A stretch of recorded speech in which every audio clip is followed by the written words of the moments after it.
하나님 말씀 같이 읽겠습니다. 네, 사도행전 10장 24절부터 48절까지 말씀인데요. 우리 읽을 때는 44절부터 48절까지 함께 읽도록 하겠습니다. 44절부터 48절까지 한 목소리로 읽겠습니다.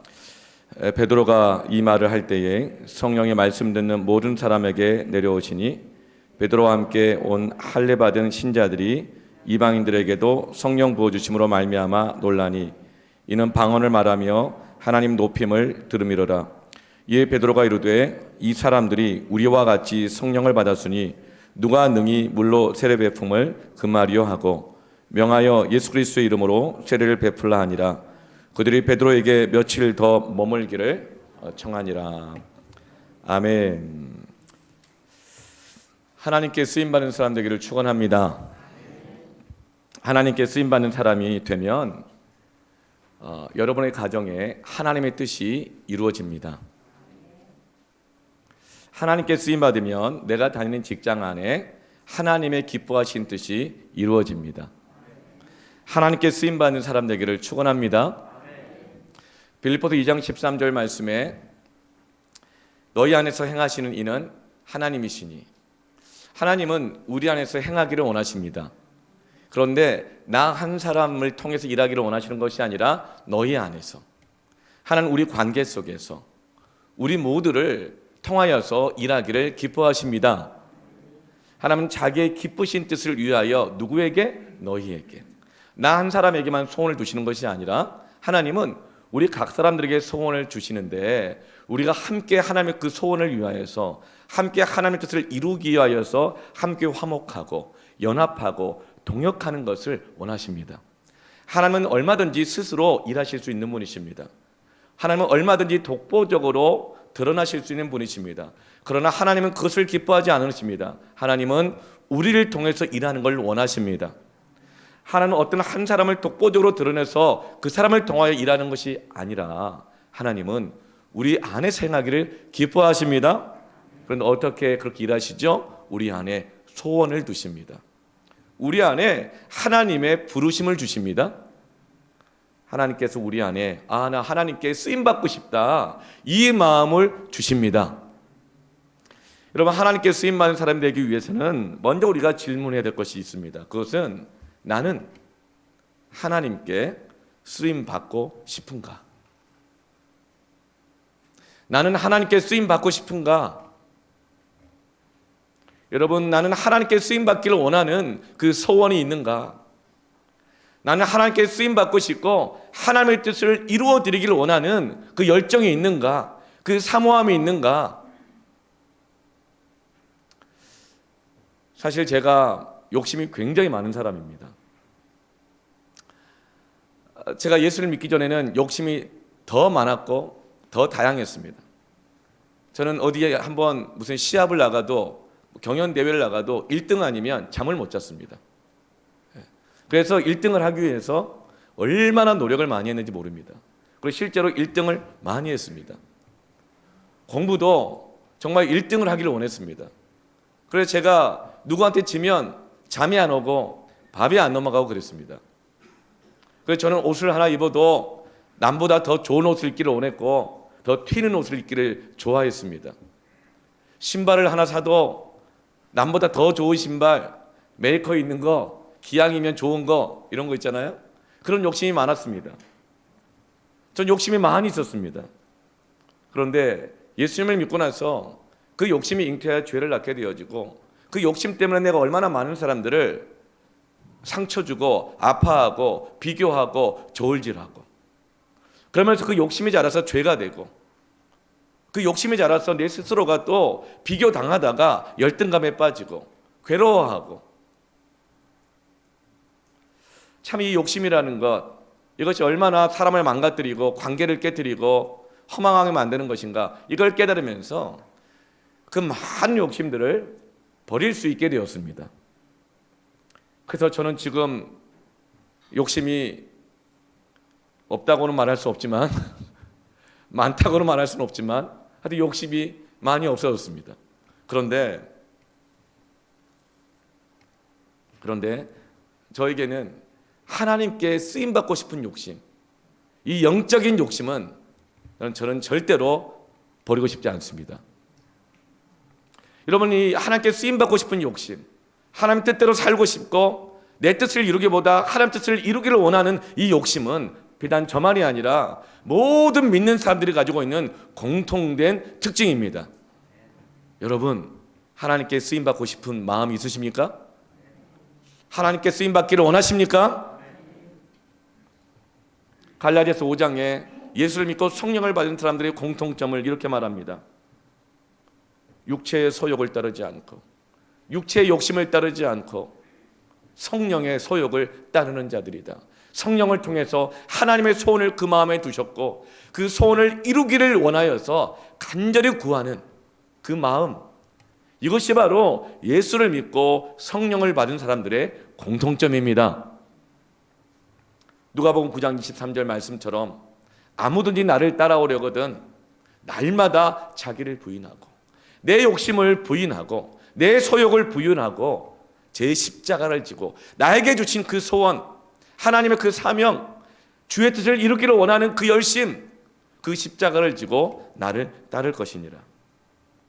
그래서 우리가 신앙생활을 하면서 세상의 모든 욕심을 버려야 하고 버릴 수 있어야 되지만 단 한 가지의 욕심, 하나님께 쓰임받고 싶은 욕심, 이 한 가지는 반드시 가지고 있어야 합니다.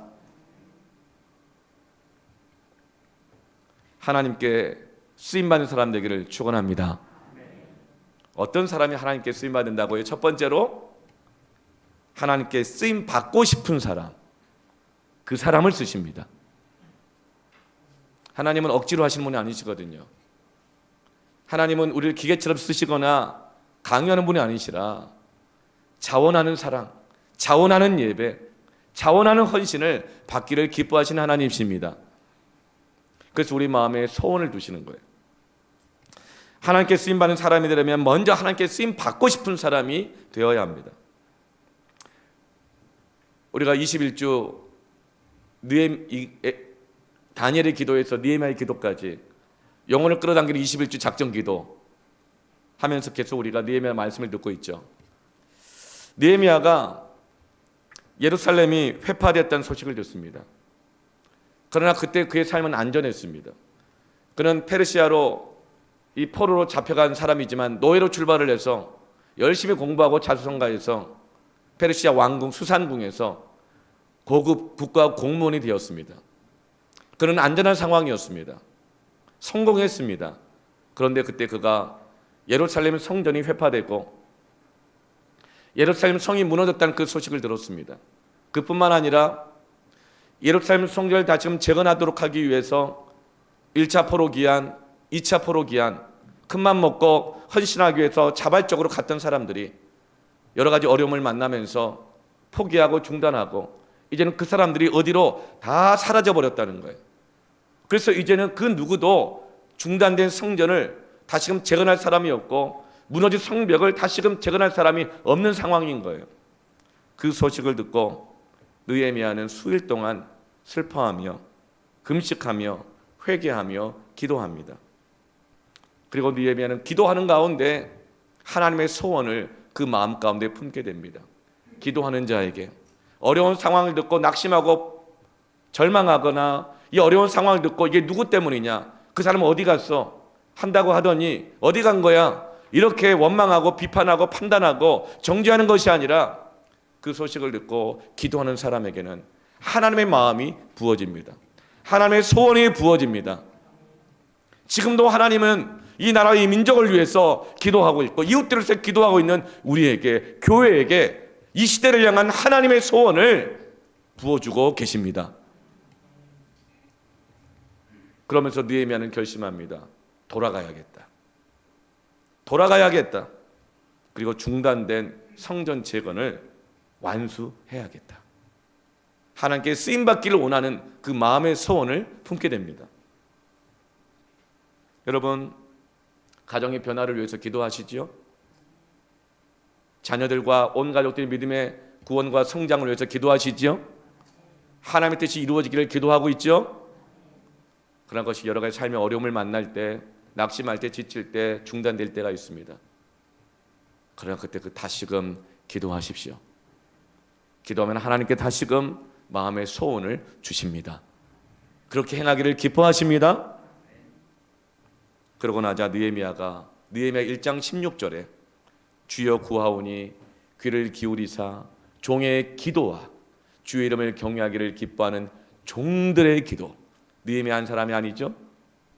종들의 기도를 들으시고 오늘 종이 형통하여 이 사람 앞에서, 페르시아 아닥사스다 왕 앞에서, 모든 권세를 쥐고 흔드는 이 사람 앞에서 은혜를 입게 하옵소서 하였나니 그때에 내가 왕의 술관원이 되었느니라. 느헤미야는 하나님의 소원을 품고 기도하다가 승진한 줄을 믿으시길 바랍니다. 그래서 왕의 술관원은 바텐더가 아닙니다.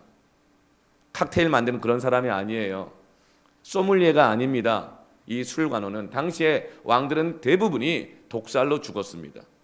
그래서 왕이 마시는 음료와 모든 술을 먼저 검사하고 확인하는 사람이 바로 술관원인데, 이 술관원이야말로 왕의 최측근이요, 대통령 비서실장 같은 그런 사람입니다.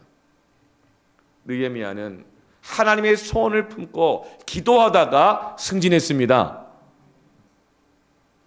이것은 하나님의 뜻이 있는 승진인 것입니다.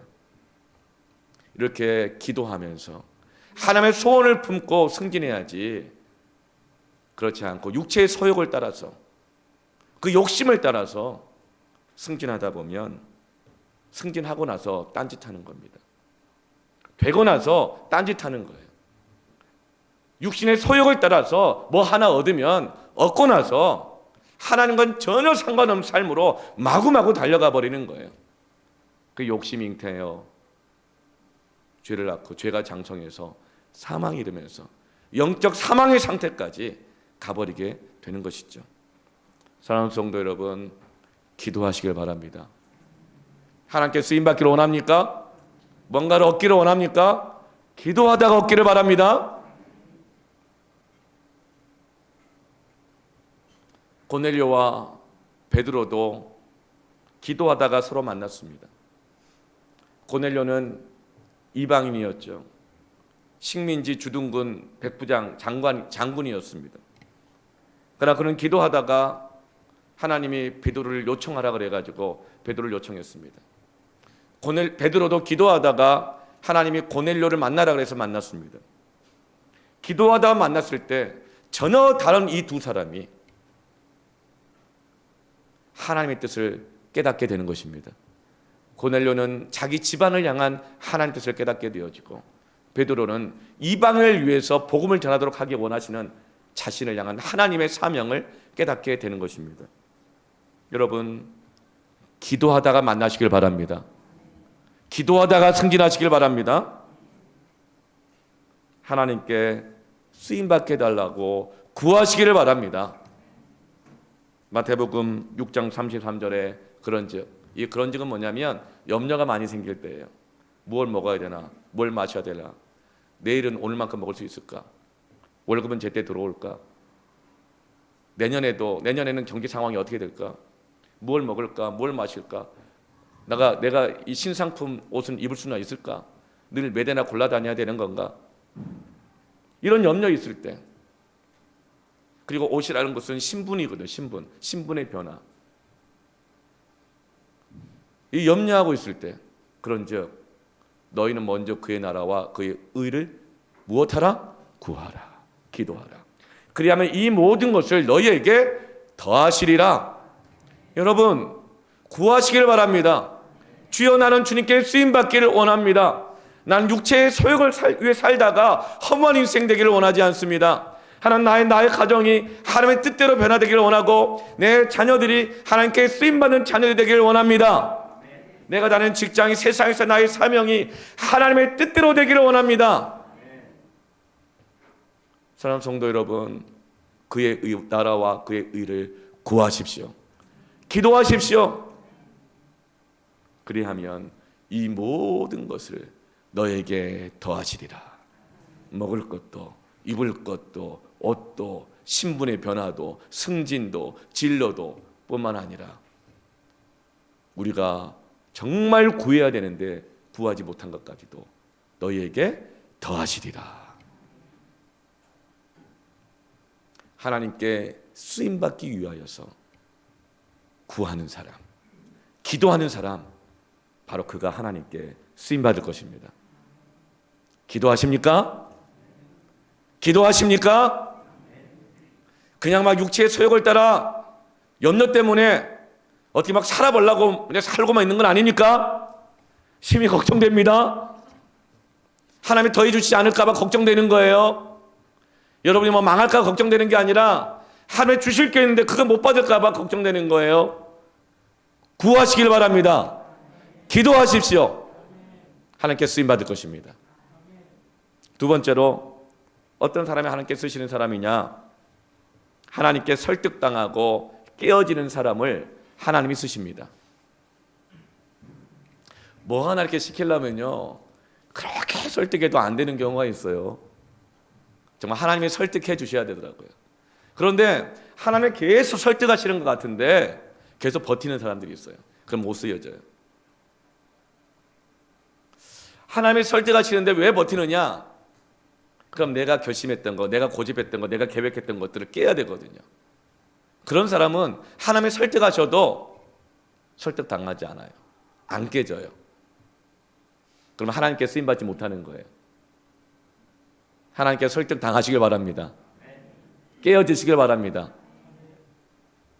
여러분, 오늘 쓰임받는 베드로는요, 갈릴리 어부 출신이었어요. 여러분, 어부들은요, 성격이 굉장히, 저는 막 온유하고 막 이런 어부들 잘 못 봤어요. 제가 부산에서 좀 살아봤거든요. 보면은요, 좀 벌써 말도 세요. 해안가 사시는 분들은 워낙 위험한 상황에서 많이 살기 때문에. 그런데 베드로는 그 어부 중에서도 좀 성격적 결함이 좀 많은 사람이었습니다. 우리는 잘 알고 있죠. 베드로가 얼마나 성질이 급한 사람인지, 또 냄비 같은 사람인지. 베드로는 비교의 달인입니다. 늘 비교했습니다. 12 제자들 중에서도 내가 어느 정도 위치인가 늘 비교하면서 확인받고 싶었어요. 경쟁했어요. 그러면서 최후 만찬 때까지도 예수님의 품 안에 누워있는, 거기서 밥을 먹는, 가장 가까이서 밥을 먹는 요한을 바라보면서 예수님 십자가 지시고 난 다음에 저 요한은 어떻게 됩니까? 끝까지 예수님이 가장 가까이 한다고 생각했던 그 요한과 자기 자신을 비교하고 있는 거예요. 비교하는 사람은 교만해집니다. 베드로는 교만의 최고봉이에요. 비교하다 보니 어떤 일이 있어요? 예수님 앞에서 호언장담하죠. 이 사람들이 다 주를 부인할지라도 나는 그러지 않을 겁니다. 아니, 무슨 근거로 이 사람들이 다 예수님을 부인할 거라고, 무슨 근거로 그렇게 말할 수 있어요? 베드로는 늘 비교했던 거예요. 그래서 교만해가지고 이 사람들은 다 이렇다는 거예요. 자기가 다 판단해요. 자기가 다 단정지어요. 그런데 나는 안 그렇다는 거예요. 베드로는 이 교만의 최고봉입니다. 또 그래서 열등감의 원조예요. 이 사람들은 다 주를 부인할 거지만 나는 안 그럴 거라고 그랬는데 자기가 부인하잖아요. 그래서 사람들 앞에서 안 나타나잖아요. 사라져버려요. 비교하는 사람은 교만해지기도 하지만 비교당할 때에 견딜 수 없어서 열등감에 빠져 사라져버립니다. 그 모습 보이기가 싫은 거예요. 뿐만 아니라 베드로는 고집의 완결판이에요. 얼마나 고집스러운지 몰라요. 만약 베드로가 예수님을 만나지 못했다면, 신앙을 갖지 않았다면 자기 기질과 욕구대로 살다가 별 볼 일 없이 사라지고 말 그런 인생이에요. 그런 인생을 우리 주님이 택하셨어요. 부르셨어요. 소원을 주셨어요. 이제는 어부가 아니라 사람을 낚는 어부가 될 것이다. 도망가면 데려다 놓으시고, 혈기 부르면 눌러 놓으시고, 낙심하면 기도해야 되지 않겠냐 격려하시고, 그런 주님의 사랑을 받고 베드로가 기도하다가 성령을 받고 기도하면서 주님의 말씀을 받으면서 하나님의 나라를, 그 뜻을, 소원을 마음에 품게 됩니다. 그러자 사도행전에 베드로가 놀랍게 변화되는 모습을 나타내는 거예요. 그리고 하나님께 쓰임받는 것입니다. 베드로가 어떻게 하나님께 쓰임받았죠? 예수님이 베드로의 고백 가운데 이렇게 말씀하셨어요. 너의 고백 위에, 이 반석 위에, 베드로란 이름이 페트로, 이 반석이란 뜻이거든요. 이 반석 위에 나의 교회를 세우겠다. 여러분, 우리 성도 중에서 어느 누가 만약에 한 분이라도 집사님 위에 복음의 빛 동산교회가 세워졌습니다. 그렇게 말을 듣는 사람이 누가 있겠습니까? 근데 베드로는 그 말을 들었다고요. 세상에 어떤 사람이 천국 열쇠를 너에게 주겠다, 이 말을 들은 사람이 누가 있습니까? 예루살렘 교회가 시작될 때 베드로는 최초의 예루살렘 교회의 지도자였습니다. 위대한 설교자였고 전도자였습니다. 하루에 3,000명, 5,000명씩 예수 믿고 돌아왔습니다. 베드로의 영적인 권위 앞에서 아나니아와 삽비라의 거짓된 헌금과 거짓된 헌신이 다 드러났습니다. 나면서부터 안진뱅이를 성전 미문에서 예수의 이름으로 일어나 걷게 했고 치유했습니다. 베드로가 지나가는 그 그림자만 드리워져도 많은 병자들이 나았습니다. 루다에서 8년 된 중풍병 걸린 여인이 베드로의 기도를 통해서 나음을 받았고, 요바에서는 하나님 주님이 사랑하신 여제자 다비다가 죽었지만 베드로가 기도했을 때 죽은 자를 살렸습니다. 세상에 베드로 말고 누가 예수님처럼 죽은 자를 살린 사람이 또 있습니까? 베드로는 놀랍게 쓰임을 받은 사람으로 변화되었습니다. 그런데 주님은 베드로를 계속 쓰기를 원하시는 것입니다. 계속 쓰임 받기를 바랍니다. 이렇게 놀랍게 쓰임을 받았지만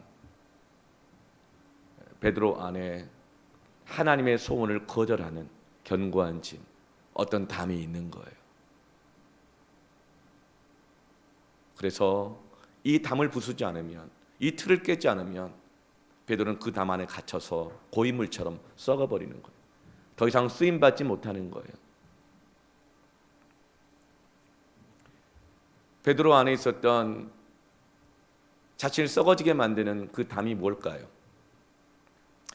이렇게 놀랍게 쓰임받은 베드로가 죽은 다비다를 살리고 난 다음에 바로 어디로 가냐면 사도행전 10장 6절에 무두장이 시몬의 집에 유숙합니다. 무두장은 이 가축, 죽은 가축을 다루는, 이 가죽을 가공하는 사람이에요. 짐승의 사체를 만지기 때문에 율법상 부정한 직업을 가진 사람입니다. 그래서 무두장이 시몬은 비록 그가 유대인이기는 하지만 결코 율법대로 살지 않는, 말씀대로 살고 있지 않은 유대인이었어요. 그런데 베드로가 죽은 다비다를 살리고 난 다음에, 그렇게 크게 쓰임받고 난 다음에 이런 무두장이 시몬의 집에 들어가는 거예요. 겉으로 볼 때는 베드로 안에 있었던 이런 율법적 담을 넘어서서 들어가는 것 같죠. 대단한 결단을 하는 것 같습니다. 그러나 겉으로만 그렇지 속으로는 그렇지 않아요. 어떻게 하냐 알죠? 베드로가 12시에 지붕 위에 올라가서 기도하는 것을 보면 알아요. 지붕은 원래가 기도하는 곳입니다. 그러니까 올 성경에 제6시라고 나와 있는데 제6시는 우리의 시간으로 하면 낮 12시입니다. 정해진 기도의 시간에 지붕에 올라가서 기도하는 거예요. 그렇게 한참 기도를 하는데 기도하다가 환상을 본 것이 아니라 기도하다가 시장해진 거예요.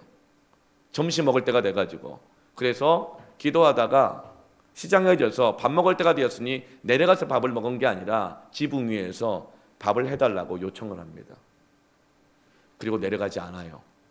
지붕 위에 있어요. 그때 하늘에서 환상이 보이는 거예요.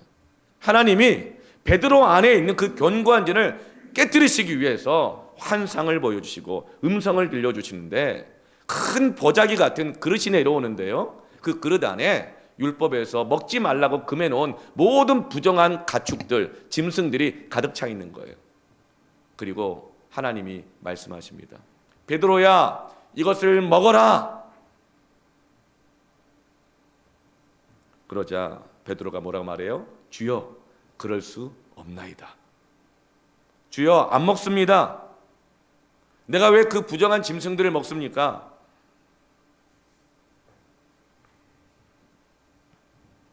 내가 속되다고 한 것들, 결코 깨끗하지 않은 것을 결코 내가 먹지 않았나이다. 저것은 속된 것들입니다. 깨끗하지 않습니다. 나는 안 먹습니다. 베드로가 왜 기도하다가 시장했지만 내려가서 밥을 같이 안 먹냐면, 율법에 의하면 죄인들과 함께 밥을 먹으면 그 사람도 같은 죄인이 되는 거예요. 그래서 지금 베드로는 내려가서 밥 안 먹고 기도의 자리에 있으면서 밥해 놓으라 그런 거예요. 밥 같이 안 먹겠다는 거예요. 그런데 그때 하나님 환상을 보여주는 거예요. 율법으로 말할 때 부정한 짐승들을 보여주시면서 먹어라. 베드로는 말해요. 저렇게 속된 것들 난 먹지 않습니다. 난 저렇게 깨끗하지 않은 것들을 한 번도 먹어본 적이 없습니다. 거절하는 것이죠. 그러자 하나님께서 이렇게 말씀하십니다. 내가 깨끗하게 한 것을 네가 속되다고 하지 말라. 이 똑같은 환상이 3번이나 반복됩니다. 그러니까 베드로는 하나님의 분명한 음성이 들렸지만 3번이나 거절하는 거예요. 버티는 것이죠. 같이 가서 먹어라. 싫어요. 같이 일해라. 싫어요. 속돼요. 깨끗하지 않아요. 그러면서 기도의 자리에 머물러 있는 것입니다. 여러분, 신앙이란 무엇입니까? 주님이 말씀하시면 everything인 거예요. 주님이 모든 거예요. 그리고 나는 nothing. 나는 아무것도 아닌 것입니다. 주님이 말씀을 하셨는데 베드로가 좀 쓰임 받았다고, 훈련 좀 받았다고, 경험한 게 많다고 하다 보니까 쓰임 받으면서 어느새 점점 자기의 자아가 에브리띵이 되는 거예요. 나의 생각, 나의 신념, 나의 어떤 주의, 어떤 종교적인 영적인 나의 신념들, 나의 생각들, 나는 속되다고 생각합니다. 저거 나는 저들과 함께하지 않겠습니다. 그 관점이 점점 형성되는 거예요. 그게 견고한 진이에요. 그러면서 신앙이란 이름으로 자기의 고집을 주장하는 겁니다. 여러분, 우리가 기도할 때 주여 했으면 아멘 해야 하는 것입니다. 그런데 지금 베드로는 주여 해놓고 나서 그럴 수 없나이다 이렇게 대답하고 있는 거예요. 먹을 수 없습니다. 같이 할 수 없습니다. 속되기 때문에. 베드로가 무두장이 시몬의 집에 들어갔는데 이것은 지붕 위에 그냥 기도하러 가는 것이 아닌 거죠. 혼자 경건한 척하면서 자기 세계에 머물러 있고 너희 안에 행하기를 원하시는 하나님 뜻을 거절하고 있는 것입니다. 그는 기도하고 있는지는 모르지만, 자기는 쓰임받고 있다고 생각하는지 모르지만 하나님의 뜻을 거절하고 있다는 거예요. 하나님은 그 고집을, 그 교만을 설득하시고 깨뜨리기를 원하십니다. 오늘 이 말씀을 듣는 사랑하는 성도 여러분, 혹여라도 우리 안에 그 교만이, 그 고집이 있다면 깨어질지어다. 깨어질지어다.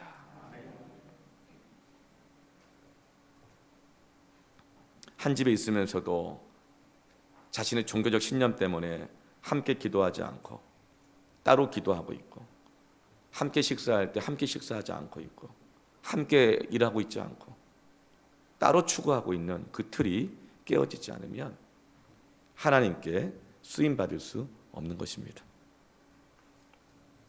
하나님께 쓰임받는 자가 되기를 축원합니다. 사실 베드로처럼 많이 깨어진 사람이 또 있을까 싶어요. 깨지면 얼마나 망신스러워요. 내 생각이 틀렸다는 거, 내가 잘못 살아왔다는 거, 이게 드러나고 깨지면 얼마나 망신스럽습니까? 근데 베드로는 수제자잖아요. 얼마나 망신스럽겠어요. 근데 베드로만큼 많이 깨지고 베드로만큼 많이 망신당한 사람이 또 없어요. 예수님이 풍랑이 일렁거리는 바다 위를 걸어오시자 다른 제자들은 당황해가지고 쳐다만 보고 있는데 베드로가 또 나서죠. 독보적으로 나섭니다. 뭐라고 말해요? 예수님, 나도 예수님처럼 이 바다 위를 걸어가게 해주세요. 예수님 맞으면 나보고 바다 위를 걸어오라고 명령해 주십시오. 시켜만 주세요. 맡겨만 주세요. 한번 해보겠습니다. 이렇게 나선 거예요. 그러니까 예수님이 어떻게 해요? 또 나선다 이러지 않으세요. 그래, 걸어와. 한번 해봐. 딱 맡겨주셔요. 그래서 베드로가 바다 위를 막 걸어갑니다. 처음에 발짝 막 걸어가다가 그때 제자들이 얼마나 뒤에서 놀랬겠어요. 우와 베드로, 우와 역시 베드로 막 이러지 않았겠어요? 그렇게 몇 발자국 막 응원을 받으면서 막 걸어가다가 갑자기 바람이 세지고 풍랑이 일어나고 삶에 문제가 막 생기니까 상황 쳐다보다가 갑자기 겁이 난 거예요. 그러다가 바다에 푹 빠져가지고 막 허우적거리는 겁니다. 여러분 얼마나 망신해요. 가만히 있으면 중간이라도 가지.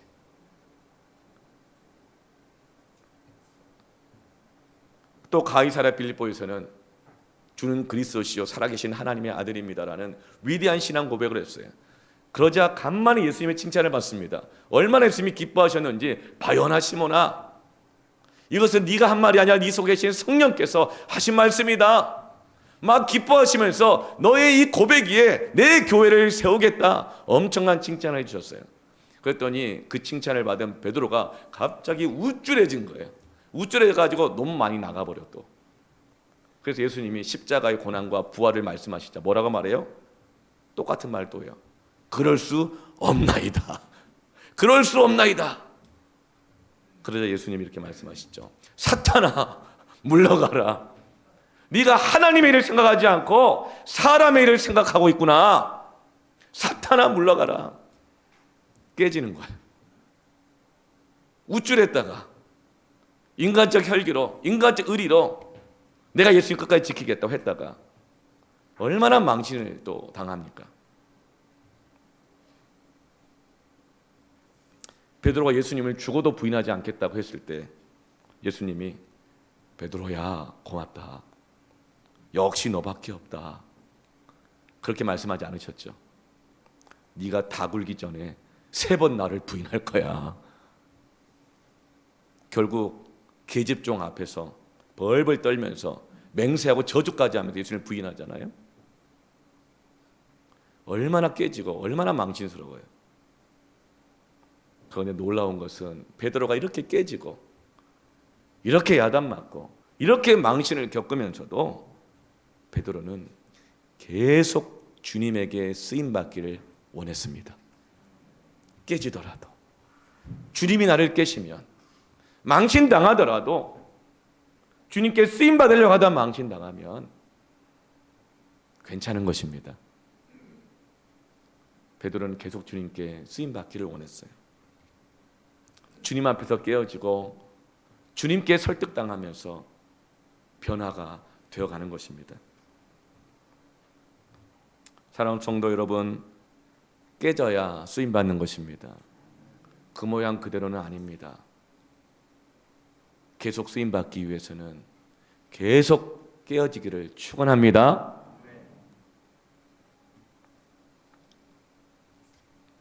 신앙은 무엇인가?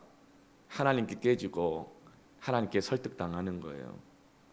내 뜻이, 내 자기가, 내 자아가 부인되는 거예요. 그리고 다시금 하나님의 뜻을 품고 그 뜻으로 다시금 세워져 가는 것입니다. 너무나 많은 사람들이 기도한다고 하지만 다 내가 정해놓고 하나님께 맞추라고 하는 기도가 많아요. 응답하시라고, 맞춰서 응답하시라고. 하나님께 설득당하고 깨어지길 축원합니다. 그럴 때 쓰임받습니다. 3번째로 끝없이 하나님의 말씀을 듣고자 하는 사람을 하나님은 쓰십니다. 베드로가 하나님의 소리를 들었죠. 이걸 먹어라. 하나님의 소리를 들었어요. 그 말씀을 들었을 때 베드로가 어떻게 합니까? 이것들은 속된 겁니다. 나는 깨끗하지 않은 것을 먹지 아니하였습니다. 이게 내 신앙입니다. 이게 내 신념입니다. 이게 나의 가치관입니다. 이게 나의 기준입니다. 자신의 영적인 확신을 내세웠어요. 그리고 하나님한테 인정받기를 원했어요. 하나님이 지지해 주기를 기대했던 거예요. 그러나 여러분, 하나님의 말씀을 통해서 나의 옳음을 인정받고 지지받으려고 해서는 안 됩니다. 하나님의 말씀을 이용해서 나의 확신과 신념을 주장하거나 지지하려고 해서는 안 되는 것입니다. 오히려 나의 영적인 경험, 신념, 무엇이든지 말씀 앞에서 깨어져야 하는 것입니다. 하나님의 말씀을 그렇게 이용하는 사람이 있어요. 하나님의 말씀은 이용하는 것이 아닙니다. 하나님의 말씀은 좌우의 양날에서는 어떤 검보다도 예리하여 혼과 관절과 골수를 찔러 쪼개기까지 하시며 의로 교육하게 하시고 바르게 하게 하시는데 유익함이라. 아멘. 여러분, 예배는 무엇입니까? 내가 가진 모습 그대로 받아들여지는 것이 예배가 아니에요. 하나님의 인격적인 사랑, 예수님이 인격적이시니까요, 내 모습 있는 그대로 받아주시는 거 아니에요? 천만의 말씀입니다. 착각입니다. 예배란 무엇이냐면 이 자리에 오기까지 내가 살아왔던 모든 것들, 나의 전체가 하나님 앞에서 깨어지고 부서지고 자기 자신을 부인할 때 나의 내면의 모든 것이 비교의식, 교만, 나의 욕심, 욕구, 두려움, 염려, 시기, 질투, 분쟁, 이 모든 것들이 물같이 쏟아져 나오면서 하나님의 말씀으로 깨끗함을 받고 그 앞에 회개하면서 깨어지면서 하나님의 만지심을 통하여서 주님의 소원을 품게 되고 주님의 뜻으로 내 삶이, 나의 내면이, 나의 가정이 다시 세워지게 하는 것이 참된 예배입니다. 여러분, 하나 되기가 가장 어려운 관계가 가까운 관계라고 그래요. 대표적인 게 누굴까요? 부부관계. 하나 되기가 정말 어려워요. 보통 뜻이 다르면 부부 사이가 어려워지잖아요. 그러면 그 자기의 뜻을 확인받기 위해서 어떻게 해요? 첫 번째는 자기 자식들을 부릅니다. 야, 엄마 말이 맞아, 아빠 말이 맞아, 한번 얘기해봐. 네. 또는 다른 사람을 끌어들여서 자기가 옳다는 것을 확인받으려고 그래요. 여러분, 그렇게 해서 절대로 에베소 5장 말씀처럼 복종과 사랑이 안 됩니다. 더 깨어지고 더 갈등이 일어나죠. 근데 이렇게 말을 해요. 하나님 뜻인 줄 알면 복종하겠대요. 근데 아무리 들어봐도 내가 생각할 때 아니라는 거야. 그러니까 복종이 안 된대요. 복종할 만해야 복종을 하지. 사랑도 마찬가지예요. 보니까 사랑할 만하지가 않아. 사랑할 만해야 사랑하지. 하나님의 뜻인 줄 알면 사랑할 수 있겠대요. 근데 그러니까 확인이 안 되니까 못 하겠대. 부부의 하나됨, 함께 쓰임 받는 것 정말 어려워요. 가정이 하나님 뜻대로 이루어지는 것이 정말 어려워요. 여러분, 교회 안에도 부부같이 친한 사람이 있어요. 아니, 부부보다 더 친한 사람이 있어요. 이거 문제죠. 네. 부부보다 더 친한 사람도 있어요. 뭐 베프, 막 이런 거 있잖아요. 베프, 베스트 프렌드들. 어떻게 하면 하나님 뜻을 깨닫고 함께 복종하고 사랑할 수 있을까? 에베소 5장에서 아내는 남편에게 복종하라고 그랬어요. 그 남편은 아내를 사랑하라고 그랬어요. 이 부부간의 복종과 사랑을 말씀하고 난 다음에 근데 그게 잘 안 되잖아요. 그래서 에베소 5장 26절에 바로 이렇게 말씀하세요. 이는 곧 물로 씻어 말씀으로 깨끗하게 하사 거룩하게 하시고. 여러분, 부부가, 남편이, 아내가, 내가 끊임없이 하나님 말씀 앞에 나아가야 합니다. 그분의 말씀을 들어야 합니다. 사람의 말을 들을 것이 아니라 세상의 정보를 취합해서 말할 것이 아니라 하나님의 말씀을 끊임없이 들으면서 그 말씀 앞에서 그 말씀 앞에 내 마음이 깨어지고 내 교만이 깨어지고 내 욕심이 깨어지고 내 기준이 깨어질 때야 비로소 복종할 수 있고 사랑할 수가 있는 것입니다. 하나님의 말씀으로 마음을 깨끗하게 해야 되는 거예요. 끊임없이 하나님의 말씀을 들어야 합니다. 마태복음 5장 24절에 5장 4절에 애통하는 자는 복이 있나니 회개하는 자는 복이 있는 거예요. 그들이 위로를 받을 것이며 말씀 앞에서 깨어지면서 애통하며 회개할 때 복이 임하는데 어떤 복이 임해요? 위로를 받아요. 위로는 파라클레토스, 보혜사 성령님. 회개할 때, 애통할 때, 말씀 앞에 깨어지며 기도할 때에 보혜사 성령님이 임하시면서 보혜사 성령님께서 깨닫게 해주시고 상담해 주시고 위로를 주시는 것입니다. 그러면 사람의 뜻을 깨닫게 되면서 복종하고 사랑하게 되는 거예요. 마태복음 5장 6절에 그렇게 애통하며 회개할 때 말씀 앞에 씻겨질 때에 마음이 청결한 자는 복이 있나니 그들이 하나님을 볼 것이며 하나님의 뜻을 깨닫게 되는 것입니다. 사랑하는 성도 여러분, 말씀 앞에 깨어짐 없이 회개 없이 복종할 수 없고 사랑할 수 없고 말씀 앞에서 깨어지는 것 없으면서 이것이 하나님의 말씀이라고 말하지 마세요. 하나님의 뜻이라고 말할 수 없어요. 어떻게 말씀 앞에 낱낱이 비춰주신 내 내면을 깨뜨리고 회개하지 않고서 마음이 말씀으로 깨끗하지 않았는데 어떻게 하나님의 뜻을 안다고 말할 수 있어요? 다 새빨간 거짓말입니다. 하나님께 쓰임받기를 원하십니까? 끊임없이 하나님의 말씀을 들으십시오. 회개하십시오. 회개는 축복입니다. 회개는 은혜입니다. 회개할 때 성령이 임하십니다. 하나님의 뜻을 깨닫게 되어집니다. 하나님의 뜻이 이루어지게 되는 것이죠. 베드로가 이렇게 하나님의 말씀을 듣고 설득당하고 깨어지고 난 다음에 고넬료의 집에 가서 설교를 합니다. 44절 상반절에 보면 베드로가 이 말을 할 때에, 이 말 어떤 말이냐면 43절까지 내용을 보면 긴 설교가 나오는데 이게 사형리 같은 복음 전도예요.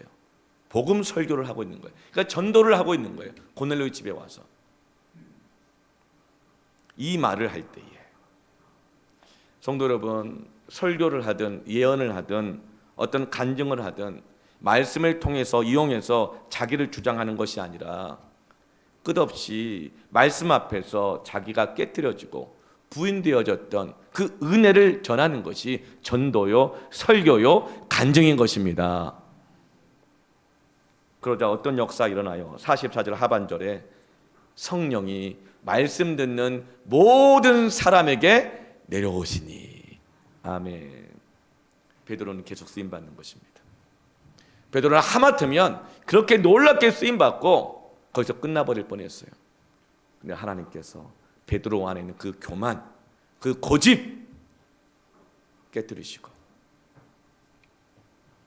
그래서 베드로가 거절했던 무두장이 시몬의 집, 거기서 함께 밥을 먹다가 고넬료가 찾아왔을 때 함께 만나게 되는 것입니다. 화평하게 되어지고 받아들이게 되어지고 화목하게 되어질 때 전하는 말씀, 전하는 전도, 간증이 그 가운데 성령이 역사하시는 것입니다. 쓰임받는 것입니다. 우리가 전하는 복음은 화평하게 하는 복음입니다. 너희가 누구든지 기도할 때에 기도하러 오기 전에는 반드시 싸웠던 사람이 있으면 그와 함께 화목하고 와라. 너희 고집을 깨뜨리고 와라. 용서하고 용서받고 회개하고 와라. 그제서야 하나님이 들으시는 것입니다. 쓰임받는 것입니다. 그래서 47절에 이 사람들이 우리와 같이 성령을 받았으니 누가 능히 물로 세례 베품을 금하리요. 당시 세례는 그냥 예수 믿었다는 증표만이 아니고 세례를 받음을 통해서 이 사람이 우리의 가족이 되었다. 함께 하나님이 쓰시는 사람이 되었다. 우리는 동역자가 되었다. 한 백성이 되었다. 한 공동체가 되었다. 이것을 의미하는 것입니다. 진정한 화목이 이루어지게 되어지고 진정한 교회가 세워지게 되면서 함께 쓰임받게 되는 것입니다. 이것이 하나님이 원하시는 것입니다. 너희 안에 행하기를 원하시는데 소원을 주셔서 우리와 함께 행하시고 일하시기를 원하시는 하나님이십니다. 그러므로 하나님께 쓰임받고 싶은 사람 두 가지 특징을 간략하게 말씀드리겠습니다. 따라합시다. 겸손과 순종.